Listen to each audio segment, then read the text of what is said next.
Hello, everybody, and welcome to Backheel.com's special coverage of the 2014 MLS Expansion Draft. Jason Davis here with you in the host chair.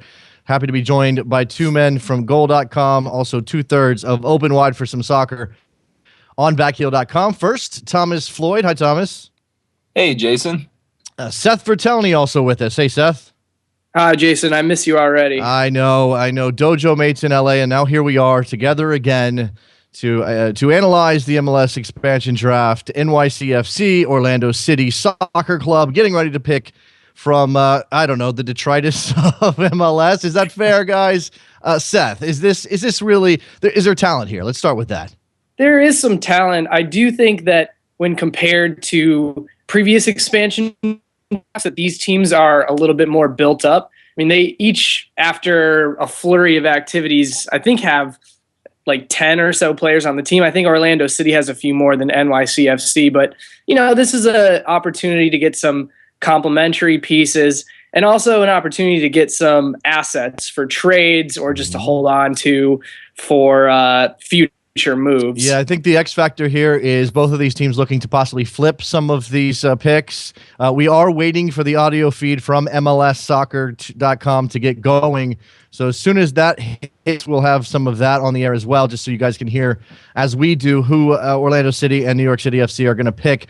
Thomas, along Seth's comments there, how much of this is going to be setting themselves up for future moves, and how much is it really going to be to fill out that roster?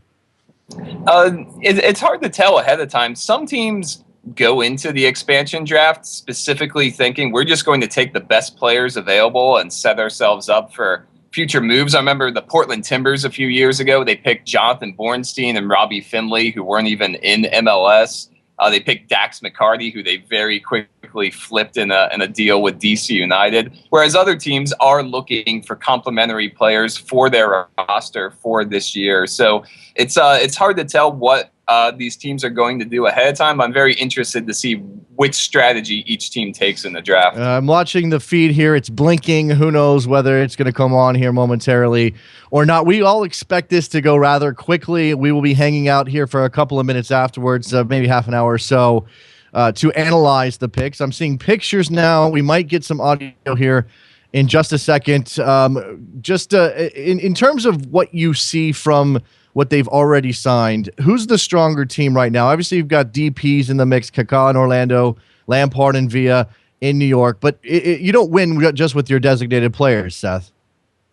Right, and especially with NYCFC with so much uncertainty over Lampard's status, it seems now almost like a foregone conclusion that he's going to play out the remainder of the Premier League season with Manchester City, which would be, in my opinion, a huge embarrassment for NYCFC to have this happen right off the bat. So you have to give Orlando City the edge right now with their roster. They were pretty aggressive a couple days ago, the first day of the offseason, picking up Aurelian Collin, picking up Amobi Akugo, picking up Tally Hall for their goalkeeper. So when you look straight up the middle of that spine of the team, it's looking pretty solid already. Seems like we've got some audio from the expansion draft feed here. I've got it cranked all the way up, and it doesn't seem to be coming through very loud. Let's see if we can hear anything. 10 players for their MLS rosters.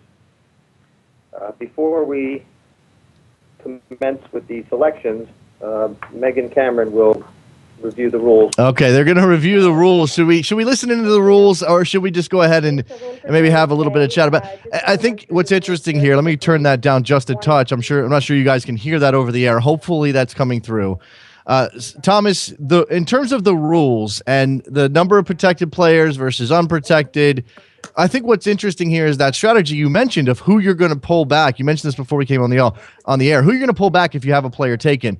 You think Orlando City and New York City FC are aware of the players most likely to be pulled back?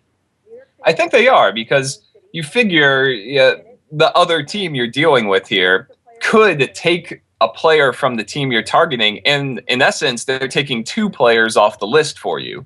So you kind of have to keep that in mind and really make sure the players that you really want are taken high in the draft.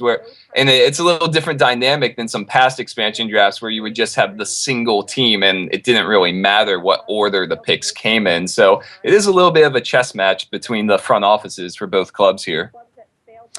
Seth, in terms of who you expect to go, I mean, again, we have no idea. We don't know who's going to be. I love the mock drafts because we're just basically grasping at straws, but you see the talent there. Is this an attacking sort of expansion draft? Is it a... Oh, hold on, let's go in and see. Orlando City, you are now on the clock. Here's the first selection. Orlando City selects Donovan Ricketts.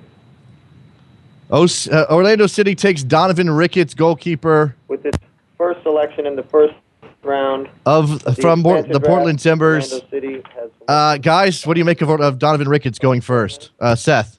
Portland. Well, that's Orlando City's goalkeeping situation pretty well sorted then with Ricketts and Tally Hall. Tally Hall's coming off the injury, so Ricketts will probably start as the starter, and then there'll be a competition once Hall's healthy. Thomas, I mean, I thought Tally Hall was sort of going to be the number one from the beginning, and you could find a more, I don't know, economical option. Donovan Ricketts is not one of the lower paid goalkeepers in this league.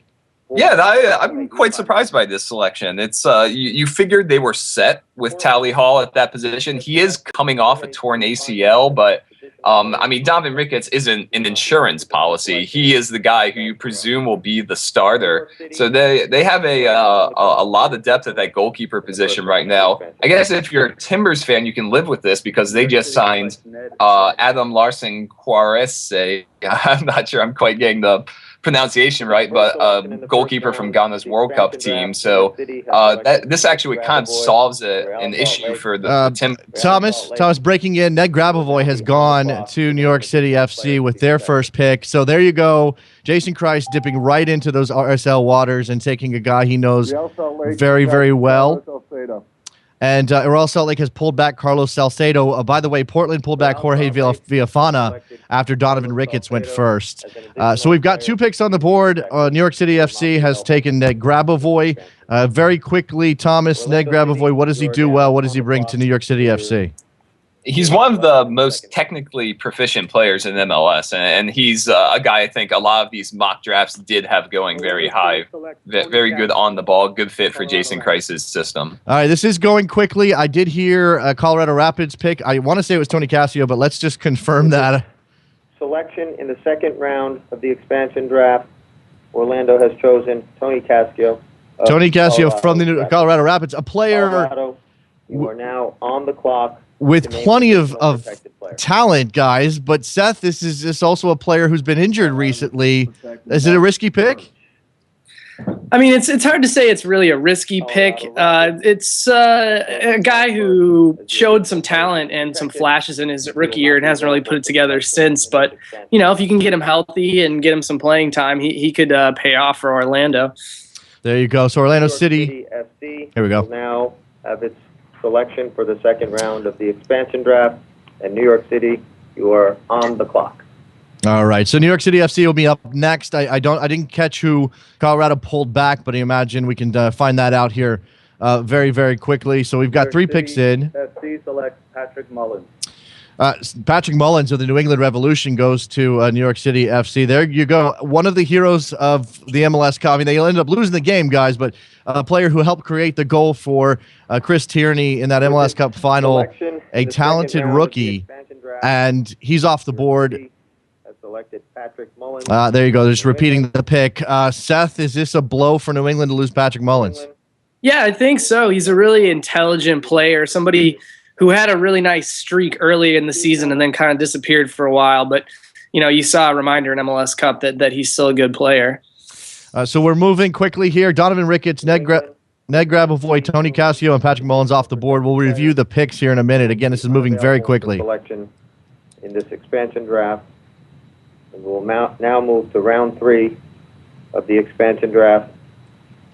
Orlando City, you are on the clock. Steve Newman has been pulled back by the New England Revolution in light of Patrick Mullins' selection by New York City FC. Orlando City selects Jaleel Anibaba from Seattle. Jaleel Anibaba, defender, goes to Orlando City, a player, former Chicago Fire player. Thomas, Jaleel Anibaba, is he a starter? Is he a project? He didn't play a whole lot in Seattle.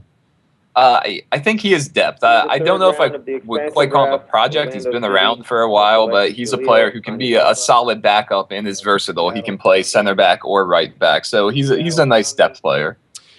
Here we go. Round 4. I will. Additional player to be protected. We will give you the update on who the Seattle Sounders.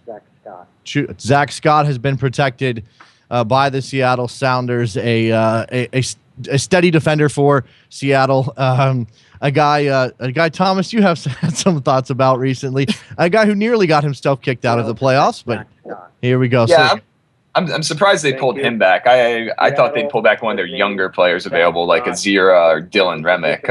I don't know if there's much threat of Zach Scott going in this draft. New York City FC is on the clock in round number 3. You will now have your 3rd round selection, and you are on the clock. New York City selects Jason Hernandez. Jason Hernandez goes to New York City FC, veteran player, a guy that's been around for a long time. This is one of those, perhaps a leadership, a guy who knows how to win in MLS. You can look at this draft 2 ways. Go for the younger players. I mean, you can mix it up, certainly, but go for the younger players. Get those guys who have a chance to round into something, or go for experience. Seth, this is an experience pick. Yeah, it seems like a little bit of a blow for San Jose, too. Hernandez has been a starter at center back for them for several years, and that's not a defense that was that formidable already. So I wonder what they have planned for the offseason. All right, let's Ty Harden. Well, Ty Harden has been protected by the San Jose Earthquakes. So veteran players going and being protected. Earthquakes have named as their additional protected player Ty Harden, and he will no longer be available for selection in this expansion draft. We will now move to round 4, and Orlando City, you are on the clock. Orlando City selects Pedro Ribeiro from Philadelphia. Pedro Ribeiro to Orlando City in round 4. Thomas, Pedro Ribeiro, what kind of player is he? What does he bring to Orlando City? He's a talented player. He's a bit of a tweener between whether he's a center forward or a playmaker or perhaps a deep-lying central midfielder. It looked like the Union couldn't quite figure out what his best position was, but he has a lot of talent, physically imposing. That's a good pick. Of the Philadelphia Union. Philadelphia Union, you can now name an additional protected player, and you are on the clock.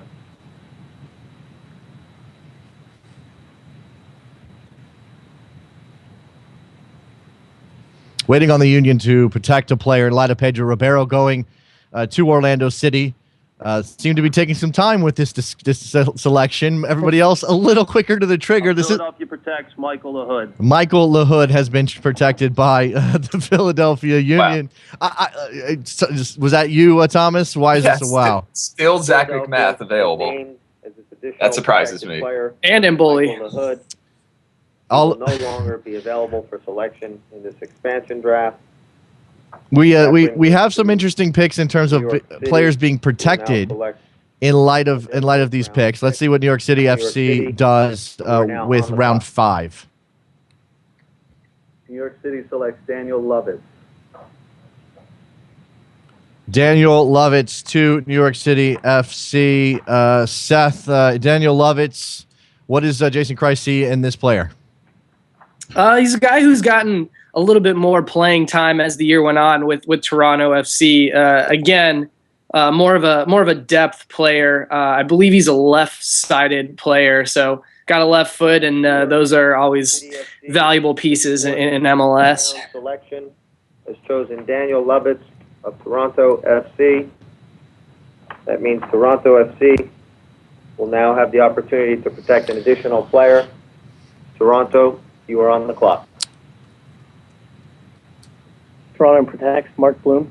Mark Bloom, right back from Toronto FC, is the player protected. That is, in my mind, a very smart move for Toronto FC. Thomas, they can't afford to lose certainly a quality defender like Mark Bloom, who came over from Atlanta and really solidified a position that the TFC's had trouble with. Right. Bloom was the player I thought was for sure going to be picked from that group of available players for Toronto. They're probably very happy that they were able to pull him back and keep him on the roster for this season. We will now move to the 5th round of the expansion draft. Orlando City, you're on the clock. I may have misspoke. That was round 4. We are now into round 5 with Orlando City stepping up. Louis Neal from DC United. Louis Neal goes to Orlando City. Is it fair to call Louis Neal a Swiss Army knife of a player, Seth? Yeah, definitely. Louis Neal actually played for Orlando City when they were in the lower division, so kind of a reuniting there. But a guy with a lot of skill, somebody who can really control possession in the middle of the field, has been a valuable player off the bench for DC United for a few years now. And, of course, scored one of the bigger goals in recent memory in the Open Cup final last year. This is a player that Adrian Heath knows, Thomas? Yes, Louis Neal was a very useful, very, very good possession player for Orlando. So the pick makes sense. And DC United, they're probably very relieved that they can now protect Davy Arnaud, who is in fact the player. It looks like they pulled back now. They did pull back Davy Arnaud, a crucial player for them in 2014. I think there were some questions when Davy Arnaud moved over from Montreal whether he had the legs left, but he showed that he did, and they're going to need him next year, certainly for that midfield depth, if not as a starter over the course of the season. All right, so we are into round 5 here. Just to recap very quickly, Orlando, Donovan Ricketts. New York, Ned Grabavoy. Orlando, Tony Cassio. New York, Patrick Mullins. Orlando, Jaleel Enibaba. New York, Jason Hernandez. Orlando, Pedro Ribeiro. New York, Daniel Lovitz. Orlando, Louis Neal. Of New England. Tony Taylor, forward from New England, a former traffic player, goes from the New England Revolution to New York City FC. And no further players may be selected. This is a player that, by the way, New England is done. No further players can be taken from New England because they've had 2 taken. Tony Taylor, I honestly don't know a whole lot about him, Seth. I mean, like I said, he was a traffic player. He was in Portugal. He's kind of bounced around. He showed up in MLS this year. Didn't make much of an impact with New England. No, he didn't play much. He's a guy who has some experience with the U.S. youth international teams. Never really made the jump up to the full team, but somebody with a little bit of a pedigree, didn't really make a mark in New England, but he could get a chance with an expansion team now.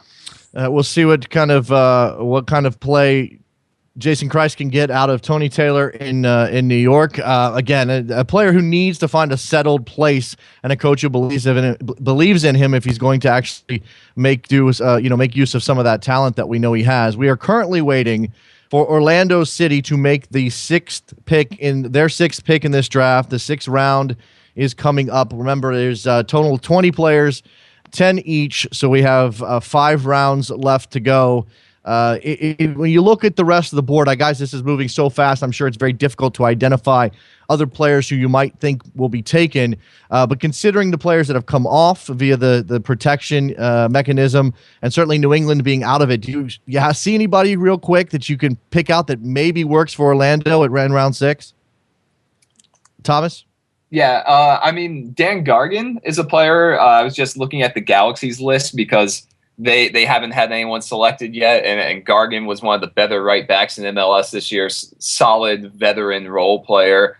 We have Corey Ash, former 2-time All-Star left back for the Houston Dynamo. I'm surprised he's still on the board. He became expendable when DeMarcus Beasley came in, and I thought for sure he'd be one of the first players taken off the board. So they're not out of the woods yet, the Dynamo, but if they can get out of this with Corey Ash still on the board, that he would be a very good tradable asset for them going forward, rather than losing him for nothing here. Corey Ash, a very speedy player who can play 2 positions, both in midfield and at left back. Seth, do you have anybody you identify as perhaps a target here for either Orlando or New York? Yeah, I think Charles Alondu from Colorado hasn't really gotten a chance there, but a young player with a lot of potential Colorado worked on trying to get for years and years, so it's a little surprising to see him available. Your 6th round selection is coming up. We are waiting. Apparently we are just a touch behind Twitter, but we will select Jairo Arrieta from Columbus. Arrieta taken forward from the Columbus Crew. I'm sorry, from Crew SC, taken by Orlando City in round 6. Seth, Arrieta's an incredibly frustrating player on occasion. He's got some quality, but it just doesn't ever seem to click for him. He was the reason a lot of people said the Crew weren't going to go very deep in these playoffs. City has chosen Yaro Arrieta. Any thoughts on Arrieta to Orlando, Seth? Yeah, like you said, frustrating guy, a guy that you expect to be a little bit better than he has turned out to be in MLS. Someone who's got a lot of experience with the Costa Rican national team, was on the provisional roster for the World Cup and didn't make it. So as far as backup forwards in MLS go, you could probably do a lot worse than Arrieta. Ben Spees protected by Crew SC as they move forward. So he is no longer available. Ben Spees, a talented young midfielder, certainly trouble for Crew SC to have him unprotected. But now he is off the board and unavailable for selection. We're waiting on New York City FC's 6th pick in the 6th round. We've got Arrieta to Orlando City in this round. So far, I don't know about surprises necessarily, again, because expectations were sort of all over the place. But I'm not sure that anybody saw it going exactly this way, Thomas. It seems to be heavy on experience, maybe. Certainly there are a couple of young players here, but really it looks like, go get a guy that either has some trade value or is an MLS veteran. Mehdi Bellucci going to New York City FC in round 6. Mehdi Bellucci, talk about a frustrating player, guys. Former New York Red Bull, former Vancouver Whitecap, headed to New York now. Can Jason Kreis make something of Mehdi Bellucci, Thomas? That's a good question. I guess he's continuing his quest to play for every team in MLS at this point. He's a player who has a lot of appealing qualities, but the way he bounces around gives you this sense that there's just something missing from his game, and I am a little surprised to see New York go after him. You are now able to protect an additional player, and you are on the clock. Vancouver protects Nicholas Mosqueda. Nicholas Mosqueda protected by the Vancouver Whitecaps as they lose Mehdi Bellucci to New York City FC. Look, I don't think that Jason Kreis, he's not a guy who's just foundering here. He knows what he's doing. He's got a plan. I'm still kind of flabbergasted by Mehdi Bellucci to New York City FC, Seth. Yeah, someone who hasn't really been a factor in MLS for a while. Although he was nominated for Comeback Player of the Year this year, despite playing like 2 games with Vancouver. So he was on the ballot. He didn't make the finalist. Oh, thank you, Thomas. Yeah.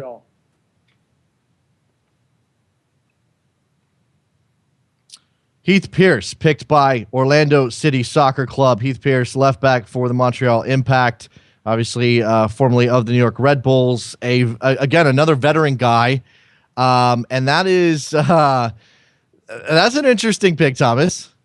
Yes, that's another one who I feel like he's one of these players, and Jason Hernandez and Louis Neal are in the group as well, who are going to these teams to be veteran depth players. I think if Heath Pierce is starting for you at this point in his career, barring some sort of resurgence, you're probably not in the best shape. But if you have him on your roster as a backup and you have him at an affordable salary, he's a good asset. The affordable salary part is what I wonder about. He's been around long enough that pretty sizable salary, especially considering how injury prone he's been. Donny Toya has been protected by Montreal in light of Heath Pierce going. Now has the 7th round selection available. New York, you are on the clock. Waiting on New York City FC to pick their 7th player from this expansion draft. George John of FC Dallas. Speaking of injury-prone defenders, Thomas, a guy with a lot of talent, potentially a U.S. international at one point, potentially a Greek international at one point, and now he's moving on from FC Dallas. Yes, this is a potentially high-reward pick, but also high risk. You just don't know what his injury situation is. Lost the entire season. For Dallas, they have to feel a little lucky here. They declined his contract option. It seemed unlikely he was coming back. As Arrieta with Columbus, he was not in the Crew's plans going forward. So when you see players like these picked, the teams who are losing these players have to be very relieved that they're essentially losing players who were not a part of their plans going forward. And George John, not a cheap player in MLS, certainly on a sizable contract, all things considered. Again, I mean, he looked like a guy set for stardom. Has chosen Stephen Keel. as its additional player. Stephen Keel, protected by FC Dallas. So Keel Cam will not be relocating this winter. I saw that guy out at the StubHub Center. You guys saw him as well, doing some work for MLS, recovering from an injury of his own. Interesting. From Colorado. Danny Mwanga goes to Orlando City in round 8. Am I keeping up here? Yeah, Danny Mwanga, obviously number 1 overall pick by the Philadelphia Union, went to Portland. It didn't work there. Went to Colorado. Didn't really work there. Was on loan with the New York Cosmos for a while last season. Seth, Danny Mwanga, I'm shaking my head a little bit.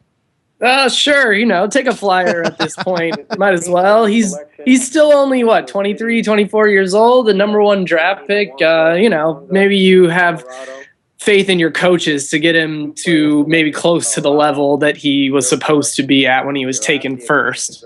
Now, Colorado has had 2 players picked, Tony Casio, Danny Mwanga, so they are no longer they can no longer have players selected from their pool. So we are now in round 8, New York City FC on the clock. Thomas McNamara. Is that what I heard? Did I hear that right? Who did I hear this now? Yep. Okay. I'm looking at Twitter and looks like that's right. So that's McNamara changing clubs for the second time in a couple weeks after being taken. Another draft too. Yeah, Thomas McNamara this is why I was confused. Taken in the Chivas USA dispersal draft by DC United, and now taken in the expansion draft by New York City FC in light of the fact that DC United may have wanted him, guys, but they couldn't protect him. Thomas, if you're Thomas McNamara, what's going through your head right now? I'm sure it's a lot to process, but if you're DC United, I think they're pretty relieved that they lost a player who essentially they had taken on a flyer a couple weeks earlier. So I'm sure they would prefer to have lost him than one of the core players from last year's team. Yeah, and that's 2 DC United players picked, so they are also off the board. No chance of David Arnaud leaving, no chance of Chris Korb leaving. Both those guys were important in 2014. I heard Houston there for Orlando City in round 9. Let me see. Mark Sherrod is the pick. Seth, Mark Sherrod. Yeah, big target forward who actually showed some good potential last season before blowing out his knee actually at DC United. So another guy similar to George John, injury risk, but if he can get healthy, could be a decent addition to the team. So we are in round 9. Orlando City has taken Mark Sherrod of the Houston Dynamo. Believe we're on the clock waiting for Houston. Will protect Joe Willis.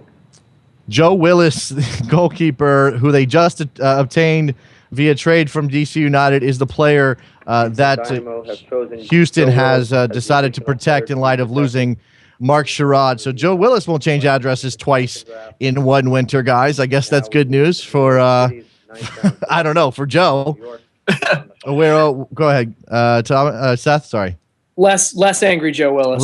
Joe Willis. He won't be mad about having to I don't know that he had any play. If you're smart, if you got traded or taken in the Chivas USA dispersal draft, if you were smart, you were waiting to set up your living arrangements in the presumed place you were headed, because there was always a chance through another mechanism, because it's MLS, you might be on the way.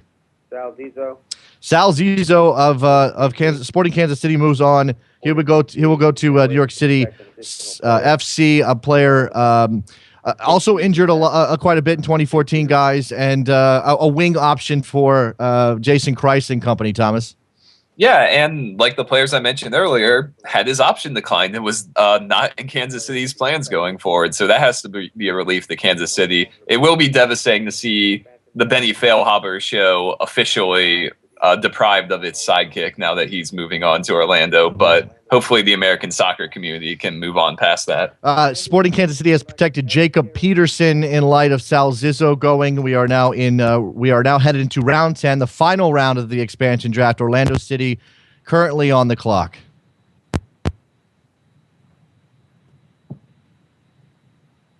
We're getting nothing out of the audio right now, so we're waiting. Here we go. Orlando City. Orlando City has chosen Eric Garrett of the Columbus Crew. That means Columbus Crew has had 2 players selected, and they are out of the expansion draft, and no further players from their roster may be selected. Seth, any thoughts on Eric Gehrig as the Columbus has their second player taken? City, you are now on the clock. Yeah, I think again we're seeing this trend of guys that have a decent amount of experience in the league. Gehrig's played a few seasons with Columbus, a guy who has started some games for them. So certainly, if Orlando City wants to take a flyer in the transfer market, Gehrig could be a good starting stopgap.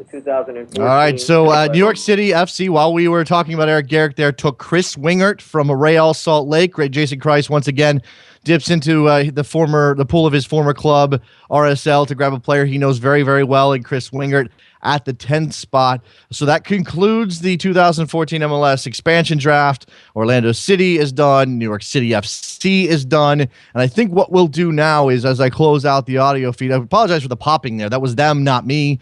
We will continue here, I don't know, for another 25 minutes or so with Seth, with Thomas. If you guys want to jump in via phone call, I'm pretty sure I can bring that on the air, 347-756-6276. Any questions you might have about these picks, we should be able to do that as we look ahead to 2015 for both of these expansion franchises. Let's stop and just talk about Chris Wingert a bit. Thomas, smart player, one of the I don't know, most trustworthy players in the league. I mean, if you put Chris Wingert in the lineup, you know you're getting a good shift. Yeah, he's about as steady as they come at left back in MLS. With it, I'd say that's the position where it's hardest to find a dependable game in, game out starter. And I'm interested in how this affects things on the Real Salt Lake side. There's a lot of talk of them needing to get younger this offseason. And sure enough, Nat Borchers, Ned Grabavoy, Chris Wingert, 3 core players through this long-term Real Salt Lake team who are all in their early to mid-30s have now parted ways with the club. So we're going to see a very different Real Salt Lake this season. Seth, as you look down this list, and again, here, why don't I go ahead and review what we've got for these two clubs and review this draft as it plays out before I get to Seth.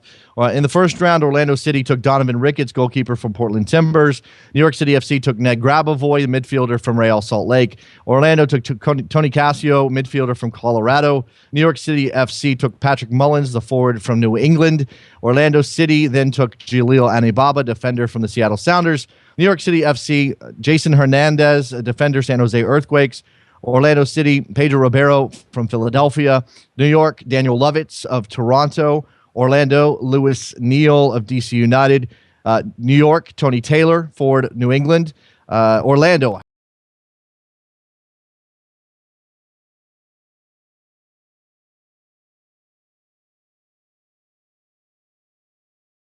Vancouver Whitecaps. Orlando then took Heath Pierce. New York, George John from FC Dallas. Orlando took a flyer on Danny Mwanga, forward, Colorado Rapids. New York, Thomas McNamara, midfielder, DC United. More recently, you'll probably remember him from Chivas USA. Orlando took Mark Sherrod, forward from the Houston Dynamo. New York took Sal Zizzo, the winger from Sporting Kansas City. Orlando took Eric Gehrig, defender, Columbus Crew. And New York finished off with Chris Wingert, defender, Real Salt Lake. Seth, give me some thoughts on what is a surprising expansion draft, because it was always going to be a surprising expansion draft. Yeah, I think, first of all, a couple players that I thought were definitely going to get picked that didn't. First of all, AJ Soares from New England. It sounds like he's probably going to Europe. But as Thomas mentioned at the top of the show, a couple of years back, Portland selected Robbie Finley, and they ended up getting value for him later on. Seth, I apologize. I'm going to break in here because this is the nature of this draft. Paul Tenorio out of Orlando has said that Jalil Anibaba is on his way to Sporting Kansas City as part of the Aurelian Collin deal. So you had some considerations there to be determined from Aurelian Collin being shipped from Sporting to Orlando. So Jalil Anibaba is now a Sporting Kansas City player. I don't know that changes much for you, Seth, but go ahead with the rest of your thoughts there. No, not really. But yeah, like I said, Soares probably the best, or at least one of the top 2 or 3 players available in this draft, probably going to Europe, but a good asset to have. And Dan Gargan, who was one of the better right backs in MLS this year on a really affordable salary. I thought that, either New York City or Orlando could have picked him and plugged him in as a day one starter at right back. And I don't know if a lot of these guys that you see are in that category of surefire starters. We do have a call. Antti from Finland is on the line. Antti, how are you, sir? I'm good. I was just thinking about the fact that MLSsoccer.com ran like 2 mock drafts, and both of them had Ben Spies going as the number 1 pick overall. Why didn't he get picked? What's your analysis of that? And if I am correct, I believe that there was this provision that you can renegotiate all the contracts with the players who are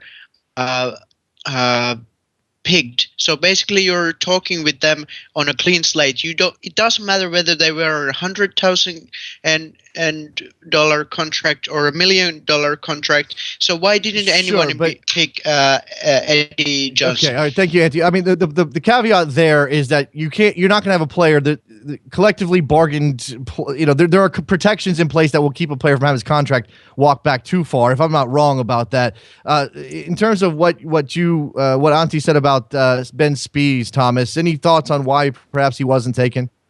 That one has me confused as well, particularly because the player who's taken, Haro Arieta, was a very inconsistent forward in MLS over his couple seasons with the league.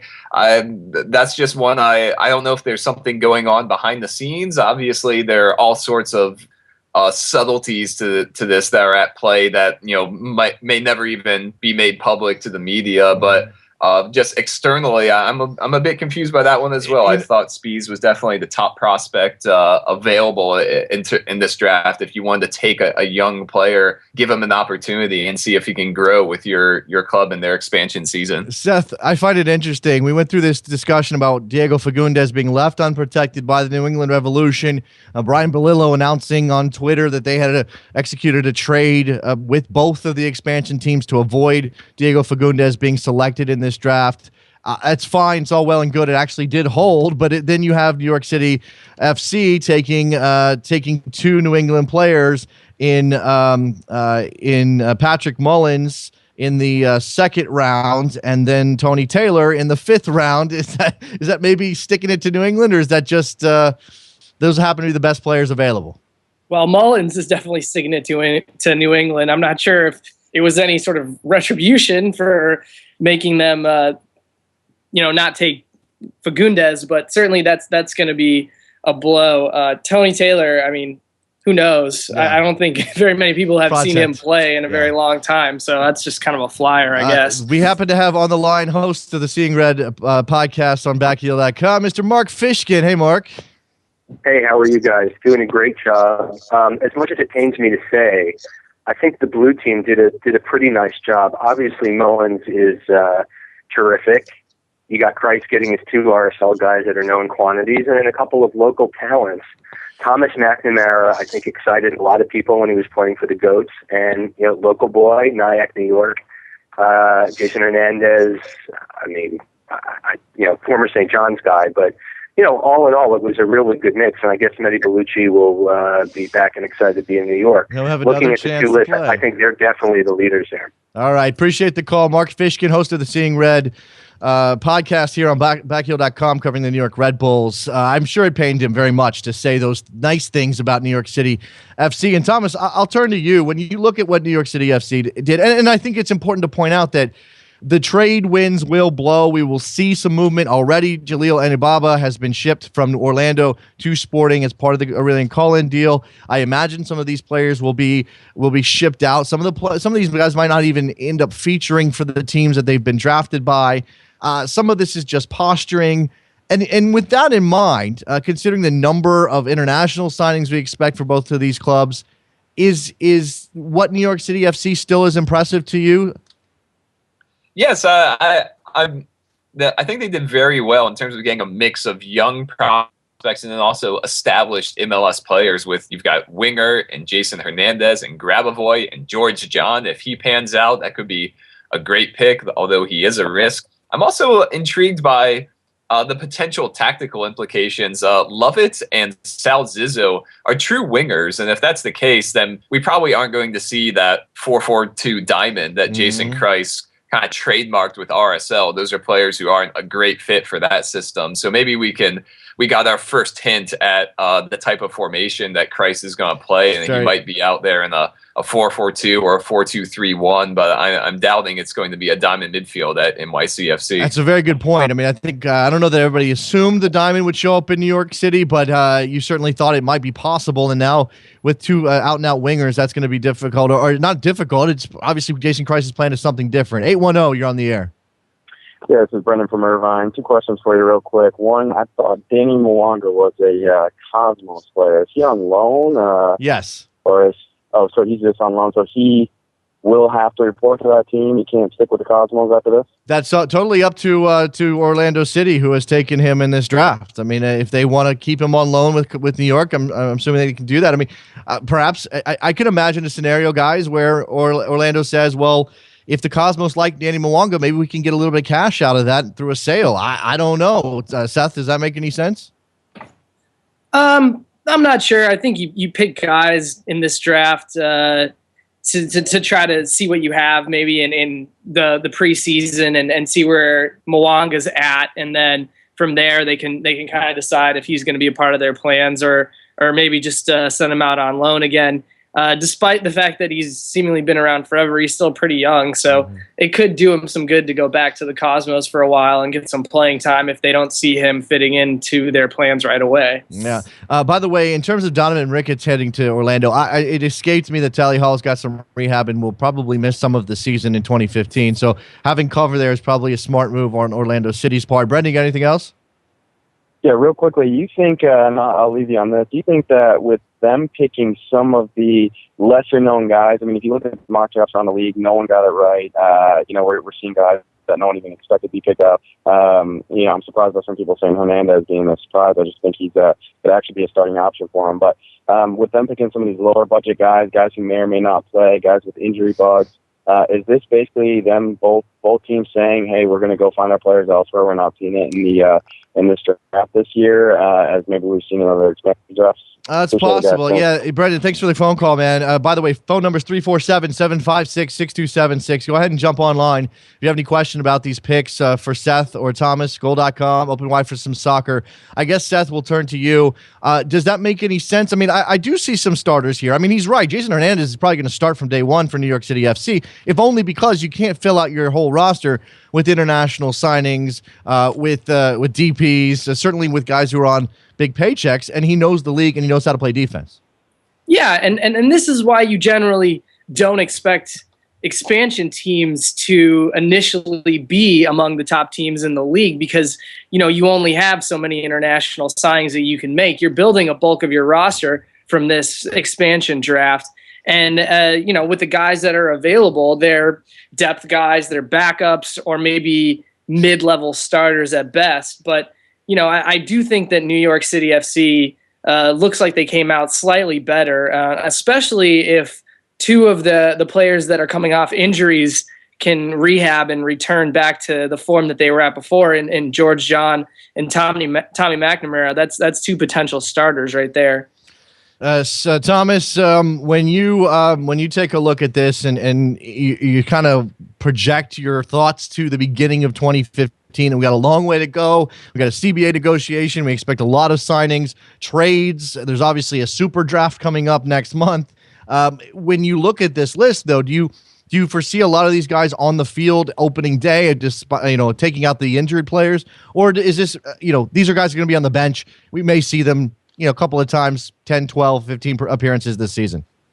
Giving a quick look, I think there's 3 or 4 players on each team who I expect to be in the starting lineup, and then a handful who I think will be depth. And then there's always the chance there's going to be a couple guys who don't even end up with the team, who could be cut in preseason, who could be traded, who could pursue other opportunities. Like I mentioned, some of these players have had their contract options declined by teams and might be looking at opportunities in Europe. There are all sorts of possibilities at play here, so it's very difficult to project. I think long term, when you look back at the expansion drafts, there's usually only one or two players who really stick and really make an impact.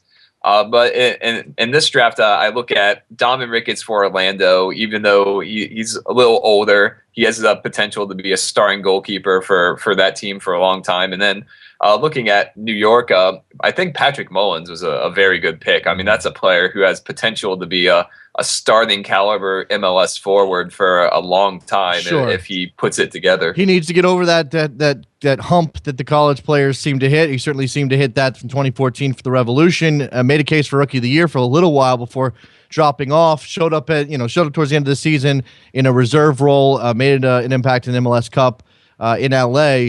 And he won for the future, certainly, although you could also absolutely see him starting next season, day one for New York City FC, perhaps alongside David Villa. What an experience for the kid. Vince from Toronto's on the line. What's up, Vince? Oh, hello again, Jason. Hello. What's up? What's going on, Vince? And hello, friends of Jason, Seth and Thomas. Hello, Vince. Good to hear from you again, man. Thanks, guys. Like you guys, flabbergasted. Maybe not that level, but some of the picks like Jason Hernandez and others. But definitely, I agree with you guys. Christ, picking guys that he knows, definitely is going to help the team. I find it interesting that I'm sad that Lovitz is gone. He was a player who went to Wilmington on loan from Toronto and then came back and was a really good player down the stretch for us. But between him and Cizo, especially on that field, because Yankee Stadium is going to be pretty narrow, right? So if Christ is playing with wingers, it'll be interesting to see how that works out. But yeah, I was wondering with some of these players, right? The high risk, high reward, guys like McNamara, who's hurt, George John, who's injured, whether or not they can be healthy for the team. Like if George John, is able to stay healthy, then that's a steal right there. But out of these guys, who do you think could have the biggest impact for their team? That's a loaded question. Thanks for the call, Vince. Thomas, you want to start with that one? The biggest impact of the entire list. Donovan Ricketts, at least short term. This is a player who is one season removed from being MLS Goalkeeper of the Year. I do think Nick Raimondo deserved to win that award, but he still was in the top three, kind of no matter what your evaluation was of that season. He was one of the top goalkeepers in MLS. Great shot stopper. He can be a little theatrical, and his command of his box is lacking at times, but he's still someone who's proven himself to be a very steady MLS goalkeeper for many years now. So I think he's the player on this list who I see being a definite impact player in 2015. I'll turn to you and ask the same question, Seth. As I mentioned, that it seems like Donovan Ricketts has made a balsa wood, but other than that, sure, go ahead. Yeah, he does get hurt every game. But I agree with Thomas. I think of the Orlando City guys, he's the only one that jumps out at me as a surefire starter. I think the rest of those guys are going to be competing for starting spots, and most of them would be on the bench if they're on the roster. For New York, I have to look at the two RSL guys, Grabavoy and Winger, guys that were starters for one of the league's top clubs for a number of years now. So that combined with the fact that they're going with their former coach, a guy who knows them well, I would expect at least one and probably both of them to be in the starting 11 for New York on opening day. Yeah, you stole my thunder there. I was going to go with Ned Grabavoy, but it'd be very close with Chris Winger right behind him. Let's go to 805. You're on the air. Hey guys, this is Scott from LA. What's going on? Talk to you again. What is EJ's ego like right now that he didn't get selected? Interesting question from LA. Both Seth and Thomas are well versed in the world of EJ being based in Washington D.C. I don't know what is that a negative impact, a positive impact? I mean, he's making a lot of coin, Seth. It's not an easy decision to take a guy on that sort of contract. Yeah, I don't think EJ is going to be too shocked that he wasn't picked, although I'm sure that he wouldn't have minded going back to Florida and playing for Orlando City. But, I mean, this whole year's been a little bit of an ego blow for him, from missing out on even the 30-man World Cup roster to becoming a bench player for DC United by the end of the year. It's it's been a humbling experience, and you wonder if United isn't going to try to find a way to offload him before the season starts. But it'll be interesting to see where his head's at in the 2015 season, wherever he ends up. Thomas, do you want to chime in on EJ? Yeah, I mean, he has good company. We had Tim Cahill didn't get picked. It's very rare for designated players to get picked in this draft because teams put a lot of thought into who they select as their DPs. You only get 3 of those slots. You need to use them well. So it shouldn't be shocking to him that he didn't get picked, although I'm not sure if Eddie Johnson would necessarily think about it in that kind of pragmatic way. But I could see it being maybe a chip on his shoulder going forward if he's back with DC United, if he does end up on another team. So it is interesting with EJ. A motivated Eddie Johnson is one of the top forwards in MLS. It's just a matter of whether his team is getting the best out of him in a given game. You wonder if the soil has already been poisoned a bit in DC based on the way that 2014 ended. He certainly got his chance in the playoffs with some of the injuries, but it just didn't work. With Eddie Johnson in the lineup there. All right, so I'm looking, and I just missed a call from Tyler in Virginia. Apologies, Tyler. Call back 347-756-6276. We'll walk this up very close to 3 o'clock Eastern time before we take our leave. I'm looking at the full rosters, guys, for these two teams. Not just who was picked today, but what they've collected so far. I mean, there's Orlando. See, we got the guys that were selected today: Anibaba, Arrieta, Casio. Darwin Saren, an Salvadorian player, Estrella, an Angolan player. Obviously, Tylee Hall was trained via trade with the Houston Dynamo. Harrison Heath. Some of these guys are guys who are going to come up with them from the lower division. Kevin Molino from Trinidad and Tobago. Mobi Akugo, who they obtained via trade with the Philadelphia Union. Obviously, he's a lock to start for that team in some position. Rafael Ramos, a Portuguese player. Tommy Redding. And Tyler Turner, an American player, and Kaká, obviously their DP. I see some good things here, but we got a long way to go before this is a full team, Seth.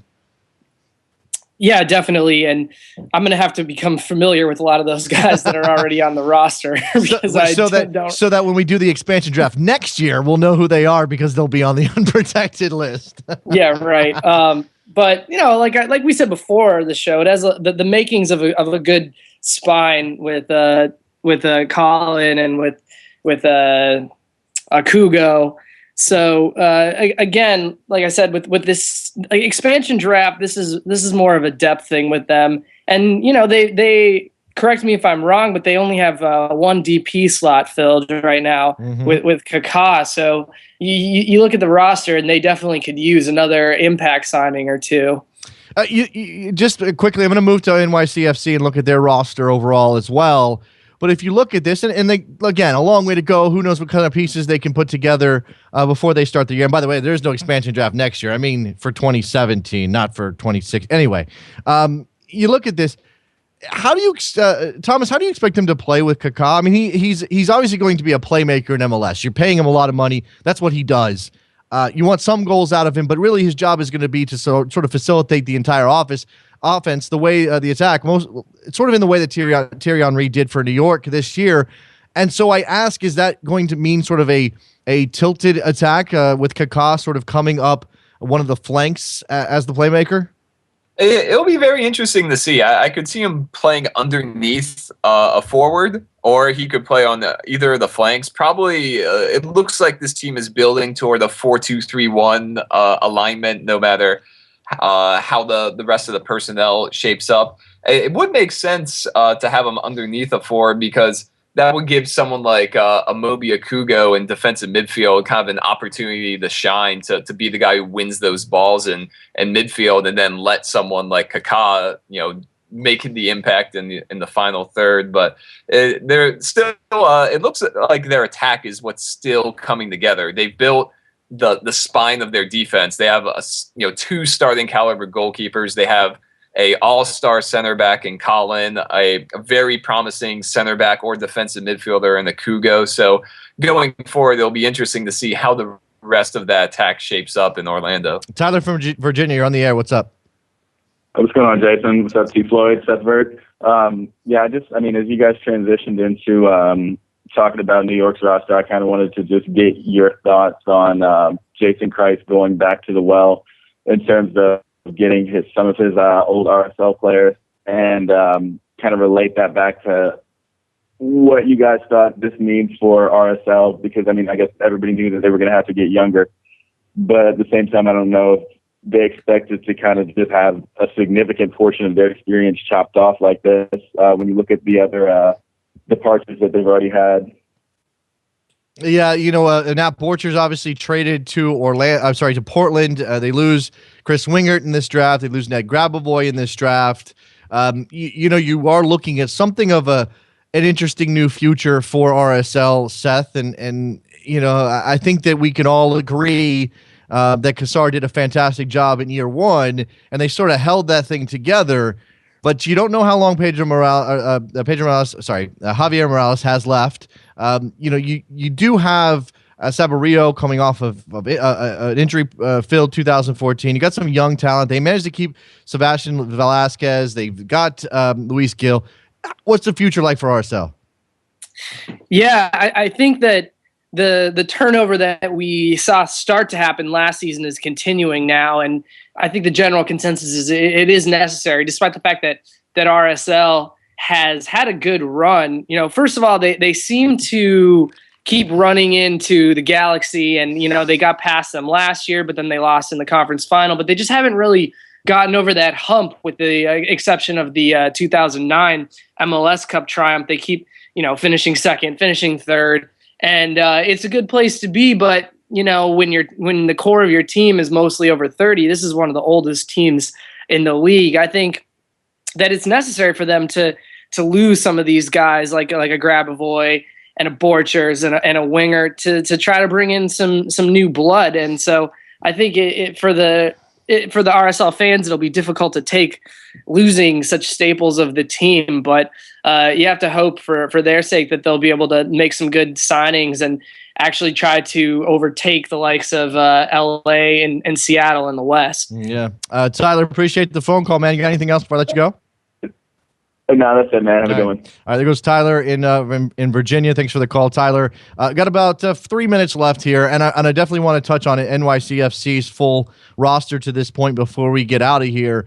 So they take Hernandez, John Wingert, Patrick Mullins, Tony Taylor, Mehdi Bellucci, Ned Grabavoy, Sal Zizzo, Daniel Lovitz, Thomas McNamara.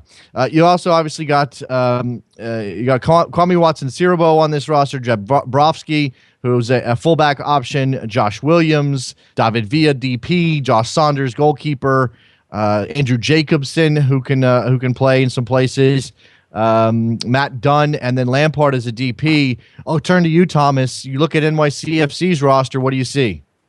I see a team that's a little more balanced than the in-progress roster that Orlando has at the moment. Orlando, as I mentioned, is a little back-heavy, whereas this New York team, you look up and down the roster, it's not like they would compete for an MLS Cup or something, but I can see the strands of what will become a starting 11 now. They've gotten fullbacks, they've gotten center backs, they've gotten defensive midfielders, wingers, forwards. They've addressed every position on the field to some degree. So it looks like this is a team that's much closer to becoming a fully realized squad.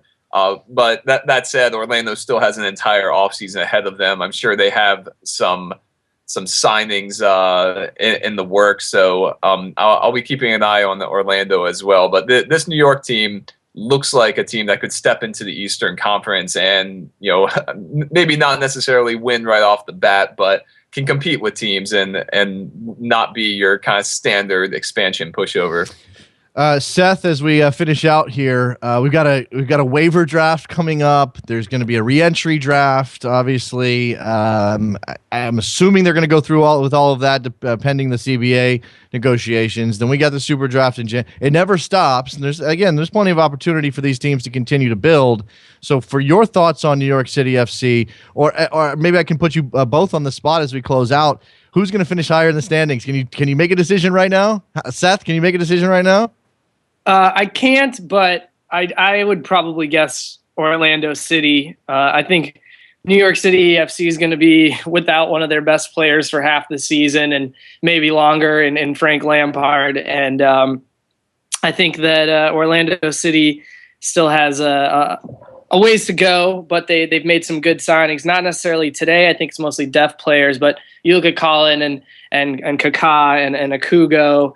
You have the making of a decent side. Yeah, you have the beginnings of something in Orlando. You got Jason Christ trying to put something together in New York that is also going to somehow fit into the Manchester City scheme of things, because this is what Thomas mentioned earlier. It doesn't look like he's putting together a team to play a 4-4-2 diamond. And if that's true, then maybe he's following some Man City master plan, and I don't really want to go into that. It could take us down some dark, dark roads. Seth Vertelney, Thomas Floyd, Goal.com writers, and also Open Wide for Some Soccer, 2/3 of the team over there at Backheel.com, the podcast Open Wide for Some Soccer. Go check that out. Guys, thank you very much. Seth, thank you very much. Thanks for having me, Jason. And Thomas, thank you very much. Thank you. It's been fun talking expansion draft. We are out of here. Make sure you check out all of the podcasts on backheel.com and backheel.com for all of your, I don't know, other kind of interesting coverage. Appreciate you listening. Thanks to all the callers. We'll talk to you later. Bye.